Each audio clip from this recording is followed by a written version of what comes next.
La chef de la diplomatie de l'Union européenne, Kaja Kallas, a appelé lundi 14 avril à exercer une « pression maximale » sur la Russie pour mettre fin à sa guerre en Ukraine, au lendemain d'une frappe de missiles sur la ville ukrainienne de Soumy, qui a fait 34 morts selon les autorités. Two to want peace, it only takes one to want war, and we see that Russia really wants war. And all those who want the killing to stop should put the maximum pressure on Russia. Thank you. Je pense que nous devons exercer la pression maximale, sur la Russie pour vraiment mettre fin à cette guerre, car il faut être deux pour vouloir la paix, a déclaré Kallas aux journalistes à son arrivée à une réunion des ministres des Affaires étrangères de l'Union européenne à Luxembourg. I just want to say how appalled I am by the latest spate of Russian attacks on Ukraine. Ukraine unconditionally agreed to a ceasefire over a month ago. The heinous attacks on Kryvyi Rih and on Sumy is Russia's mocking answer.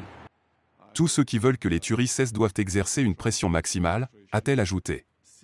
Le ministre polonais des Affaires étrangères, Radosław Sikorski, a déclaré qu'il espérait que le président américain Donald Trump et son administration réaliseraient que Vladimir Poutine se moque de leur bonne volonté, après la frappe meurtrière de Moscou sur Soumy. La ministre des Affaires étrangères de la Lettonie, Beba Braz, n'a pas mâché ses mots, déclarant « Je ne sais pas ce que le président Trump apprend ou n'apprend pas, mais les faits sont clairs, la Russie tue des civils sur le chemin de l'église. » And in the face of everyone that Russia is killing civilians, and it's killing civilians on the way to the church. It's also the Jewish Passover, beginning of the Jewish Passover, the biggest holiday of the year, the most positive holiday of the year. So it's a double whammy, and it's really Russians knew what they were doing. There is no way they can say that it was just a mistake. Le ministre des Affaires étrangères de la Lituanie, Kęstutis Budrys, a qualifié l'attaque de crime de guerre. La Russie et le président Poutine ont lancé des missiles balistiques le dimanche des Rameaux, utilisant des munitions à sous-munitions conçues pour tuer l'infanterie. Mais elles ont été utilisées contre des civils à Soumy. Ballistic missiles were armed with cluster munition that is dedicated to kill the infantry formations, vehicles, and the different equipment. That was used against civil population in Sumy, in Ukraine. This is the war crime by definition, and this is once again the humiliation to everyone who puts diplomatic efforts to stop this war and achieve at least ceasefire for negotiations. La ministre des Affaires étrangères de la Finlande, Elina Valtonen, a partagé ses préoccupations, notamment à la lumière des discussions récentes entre Poutine et l'émissaire de Trump.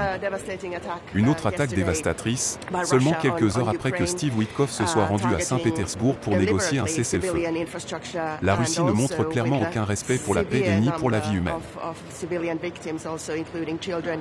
And this is just hours after President Trump's envoy Steve Witkoff was in St. Petersburg negotiating with Putin on a potential ceasefire.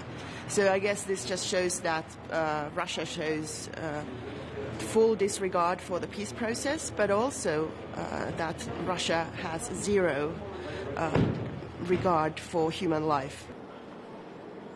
Le ministre français des Affaires étrangères, Jean-Noël Barrot, a également affirmé que la France, le Royaume-Uni et l'Allemagne resteront vigilants quant aux discussions nucléaires entre les États-Unis et l'Iran, afin de s'assurer qu'elles soient conformes aux intérêts européens. Que les États-Unis, qui se sont beaucoup investis pour parvenir à un cessez-le-feu, le président Trump lui-même y a consacré beaucoup de temps et d'énergie, peuvent également, par des sanctions qui sont prêtes, forcer, contraindre Vladimir Poutine à s'asseoir à la table des négociations. Le prix de Vladimir Poutine pour les populations civiles et pour le droit de la guerre, je rappelle.